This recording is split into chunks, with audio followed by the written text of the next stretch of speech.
اعوذ باللہ من الشیطان الرجیم، بسم اللہ الرحمن الرحیم۔ میں ہوں عزیر احمد خان اور آپ دیکھ رہے ہیں ابلاغ ٹی وی۔ جب سے یہ نئی حکومت آئی ہے اس دن سے لے کر اب تک ملک کے امن و امان کے حالات جو ہیں وہ تسلی بخش نہیں ہیں۔ بلوچستان میں آئے دن مسائل پیدا ہو رہے ہیں اور گزشتہ روز ہی بلوچستان میں ہمارے 3 جری بہادر فوج کے جوانوں نے اس وطن عزیز کے لیے اپنی جان قربان کر دی، لیکن ملک کے استحکام پر کوئی آنچ نہیں آنے دی۔ یہ ہمارے ملک کے وہ جوان ہیں جو ہمارے استحکام کے ضامن ہیں، یہ ہمارے ماتھے کا جھومر ہیں، یہ ہمارا غرور ہیں، یہ وطن کے امن کے ضامن ہیں، یہ دشمن کے لیے ایک ہیبت ہیں۔ جب دشمن ان کے بارے میں سوچتا ہے تو اس کی پتلونیں گیلی ہو جاتی ہیں۔ جی ہاں، ہمارے شاہین، ہمارے بری، ہمارے نیوی کے، ہمارے چاروں فورسز کے جوان ہر دم ہر وقت تیار ہیں۔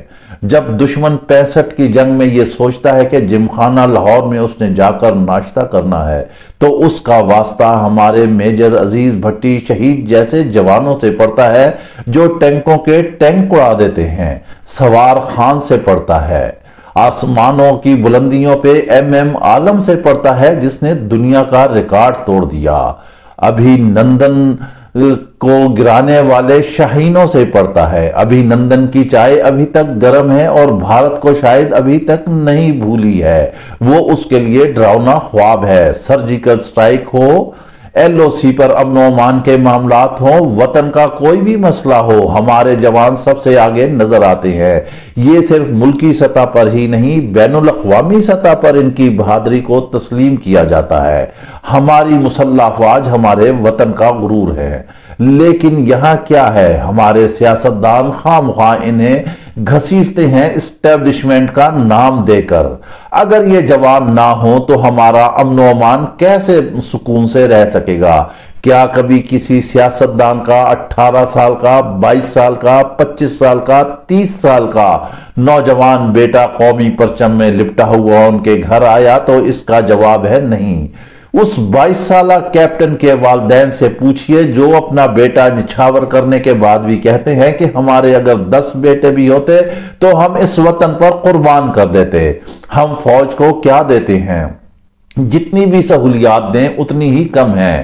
دنیا میں سب سے قیمتی ترین جو چیز ہے وہ جان ہے، وہ زندگی ہے جو ہتھیلی پر رکھ کر اپنے وطن پر قربان کر دیتے ہیں۔ ساری دنیا کی بھی نعمتیں ایک طرف ترازو میں رکھ دی جائے اور صرف ایک لمحے کی زندگی طلب کی جائے تو وہ نہیں مل سکتی، اس سے بڑی اور کیا قربانی ہوگی۔ ہم سوتے ہیں تو وہ جاگتے ہیں، سرحدوں پر دشمن کی آنکھ میں آنکھ ڈال کر بات کرتے ہیں۔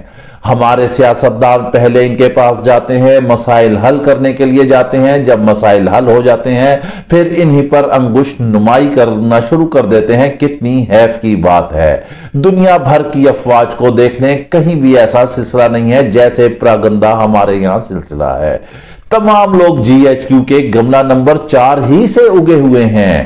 کوئی نام لے کر ان کی ہرزہ سرائی کرتا ہے، کوئی استعارے استعمال کر کے ان کی ہرزہ سرائی کرتا ہے، کوئی ٹارگٹ کرتا ہے، کوئی کبھی کہتا ہے کہ حکومت ہماری گرا دی، پھر اپنی حکومت بچانے کے لیے بھی انہی کے پاس جاتے ہیں۔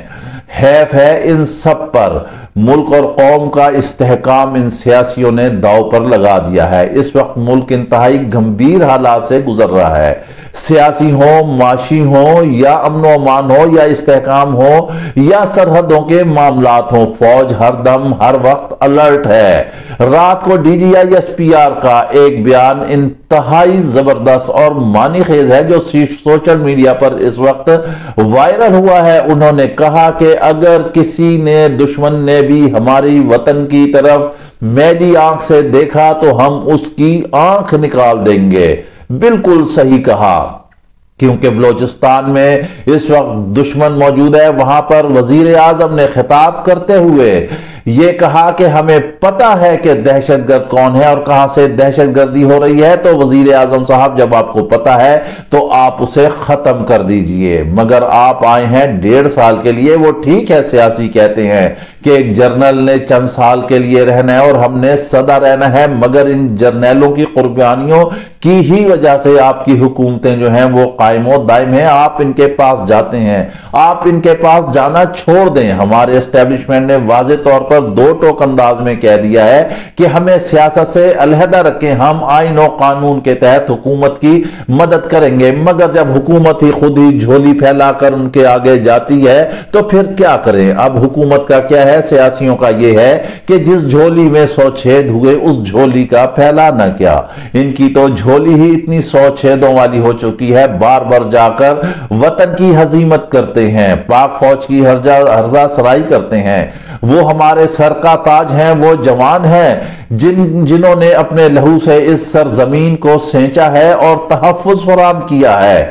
کسی کی مجال نہیں دنیا میں جو کوئی ہمارے ساتھ آنکھ میں آنکھ ڈال کر دیکھ سکے۔ دنیا کی بڑی بڑی سپر پاور جیسے کہ امریکہ ہے وہ بھی ہمارے ہی مرہون منت ہے، اس کی مجال نہیں ہے کہ وہ کوئی ایسا کام کر سکے۔ لیکن جب میر جعفر میر صادق صفوں میں مل جائیں تو پھر توپوں میں آٹومیٹک ہی باجرہ بھر دیا جاتا ہے، اس کی وجہ سے حالات خراب ہوتے ہیں۔ لہذا ہمیں اپنی فوج کی عزت کا، وقار کا، اس کا خیال رکھنا چاہیے۔